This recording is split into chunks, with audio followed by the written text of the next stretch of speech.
Chapter 23. The Great Glue Painting Begins. This is the living room, announced Mugglewump. The grand and glorious living room, where those two fearful, frumptious freaks eat bird pie every week for supper. Please don't mention bird pie again, said the roly-poly bird. It gives me the shudders.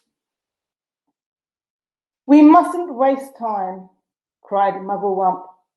Hurry up, hurry up. Now the first thing is this. I want everyone to paint the sticky glue all over the ceiling. Cover it all. Smear it in every corner. Over the ceiling, they cried. Why the ceiling? Never mind why, shouted Mugglewump. Just do as you're told and don't argue. Well, how do we get up there? They asked. We can't reach. Monkeys can reach anywhere, shouted Mugglewump. He was in a frenzy of excitement now, waving the paintbrush and his bucket and leaping about all over the room. Come on, jump on the table, stand on the chairs, hop on each other's shoulders. Roly-Poly can do it flying. Don't stand there gaping. We have to hurry. Don't you understand that? Those terrible Twits will be back at any moment, and this time they'll have guns. Get on with it. For heaven's sake, get on with it. And so the great glue painting of the ceiling began. All the other birds who had been sitting on the roof flew in to help, carrying paintbrushes in their claws and beaks. There were buzzards, magpies, rooks, ravens, and many more. Everyone was splashing away like mad. With so many helpers, the job was soon finished. Chapter 24. The carpet goes on the ceiling. What now? They all said, looking at Mugglewump. Aha, cried Mugglewump. Now for the fun. Now for the greatest upside-down trick of all time. Are you ready? We're ready, said the monkeys. We're ready, said the birds. Pull out the carpet, shouted Mugglewump. Pull this huge carpet out from under the furniture and stick it onto the ceiling. Onto the ceiling, cried one of the small monkeys. But that's impossible, Dad. I'll stick you on the ceiling if you don't shut up, snapped Mugglewump. He's dotty, they cried. He's balmy. He's batty. He's nutty. He's screwy. He's wacky, cried the roly-poly bird. Poor old Muggles had gone off his wump at last. Oh, do stop shouting such rubbish and give me a hand, said Mugglewump, catching hold of one of the corners of the carpet. Pull, you nitwits, pull! The carpet was enormous. It covered the entire floor from wall to wall. It had a red and gold pattern on it. It is not easy to pull an enormous carpet off the floor when the room is full of tables and chairs. Pull! Yelled Mugglewump. Pull! Pull! Pull! He was like a demon hopping around the room and telling everyone what to do. But you couldn't blame him.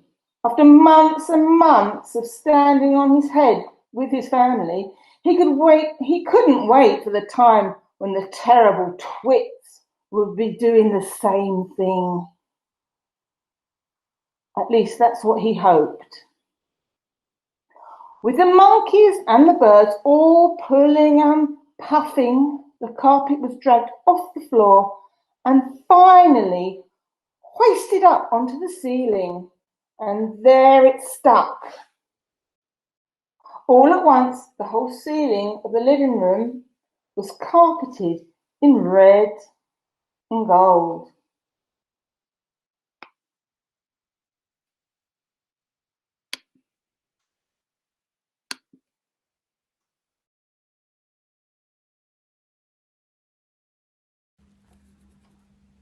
The furniture goes up.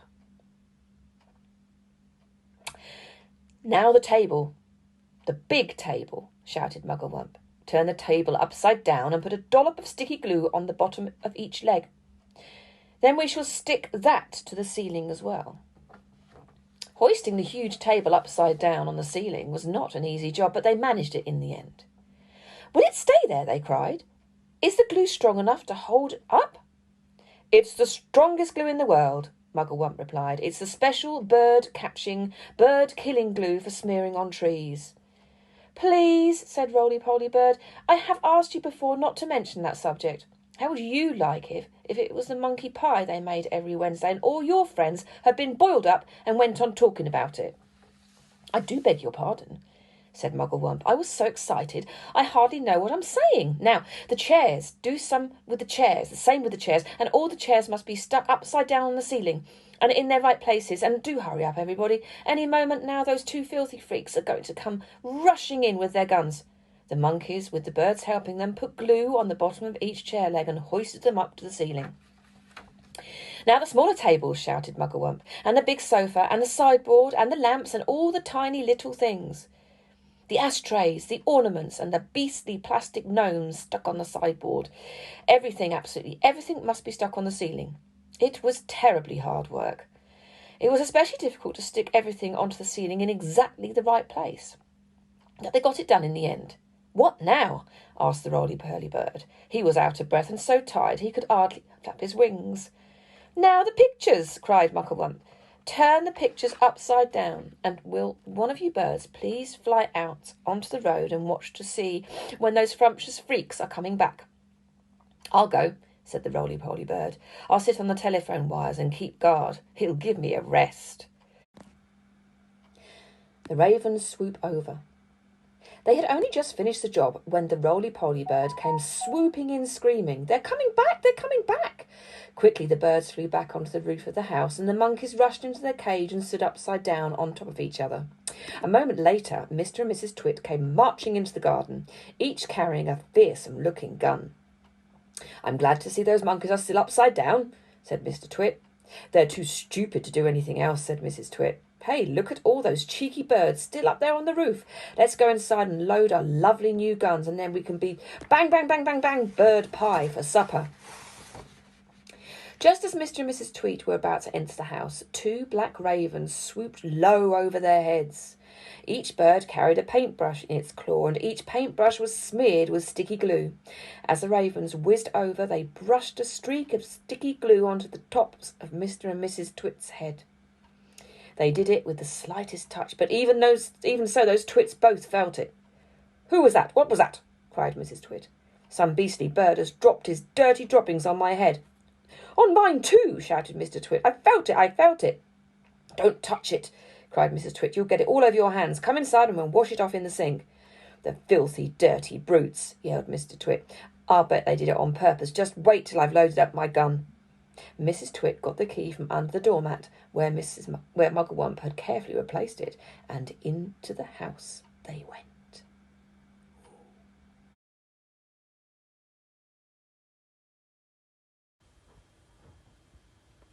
Chapter 27. The Twits are turned upside down. What's this?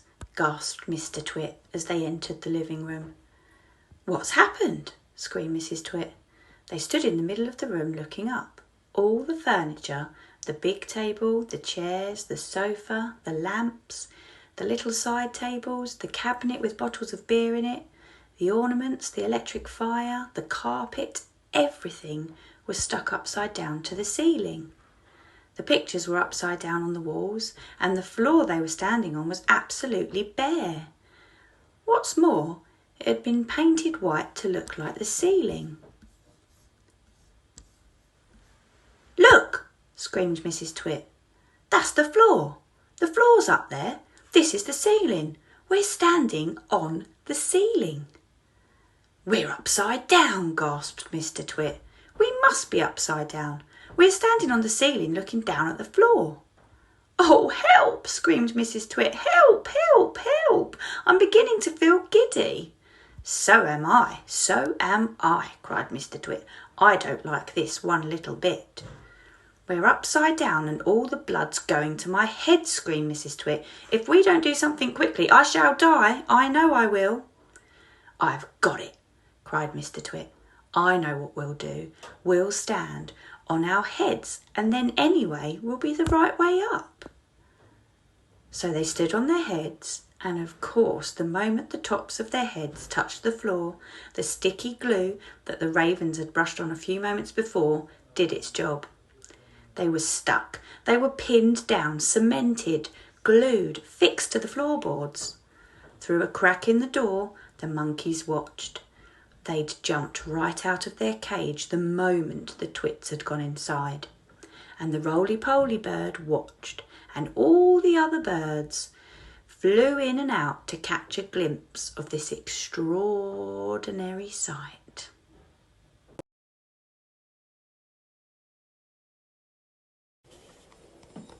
The monkeys escape. That evening, Mungo Wump and his family went up to the big wood on top of the hill. And in the tallest tree of all, they built a marvelous tree house. All the birds, especially the big ones, the crows and rooks and magpies, made their nests around the tree house so that nobody could see it from the ground. "You can't stay up here forever, you know," the roly-poly bird said. "Why not?" asked Mungo Wump. "It's a lovely place." "Just you wait till the winter comes," the roly-poly bird said. "Monkeys don't like cold weather, do they?" "They most certainly don't," cried Mungo Wump. "Are the winters so very cold over here?" "It's always snow and ice," said the roly-poly bird. "Sometimes it's so cold, a bird will wake up in the morning with his feet frozen to the bough that he has been roosting on." "Then what shall we do?" cried Mungo Wump. "My family will all be deep-freezed." "No, they won't," said the roly-poly bird, "because when the first leaves start falling from the trees in the autumn, you can all fly home to Africa with me."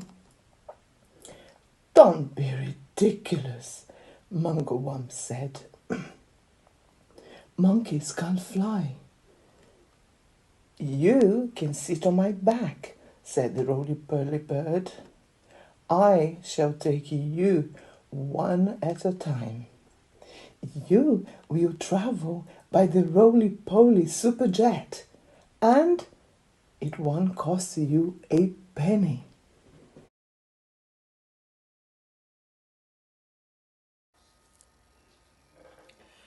The Twits get the shrinks.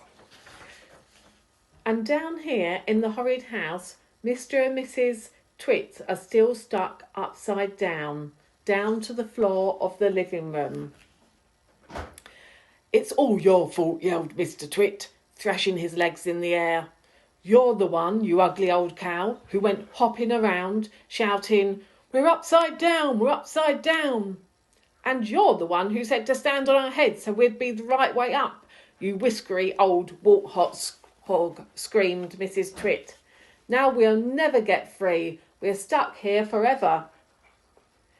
"You may be stuck here forever," said Mr. Twit, "but I'm not. I'm going to get away."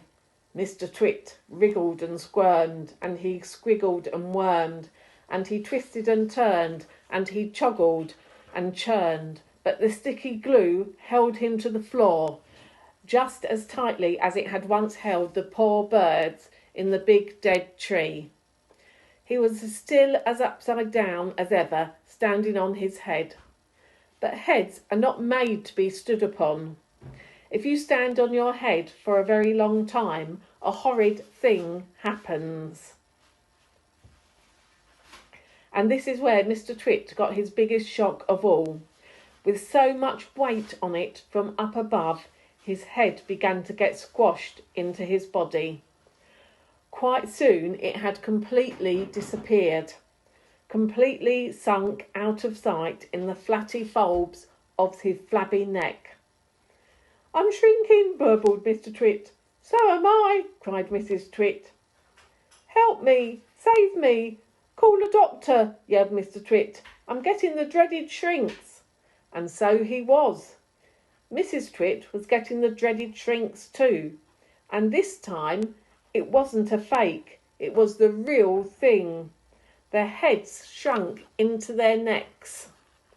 Their necks began shrinking into their bodies, and their bodies began shrinking into their legs, and their legs began shrinking into their feet. And 1 week later, on a nice sunny afternoon, a man called Fred came round to read the gas meter. When nobody answered the door, Fred peeped into the house, and there he saw, on the floor of the living room, 2 bundles of old clothes, 2 pairs of shoes, and a walking stick. There was nothing more left in this world of Mr. and Mrs. Twit, and everyone, including Fred, shouted, "Hooray!"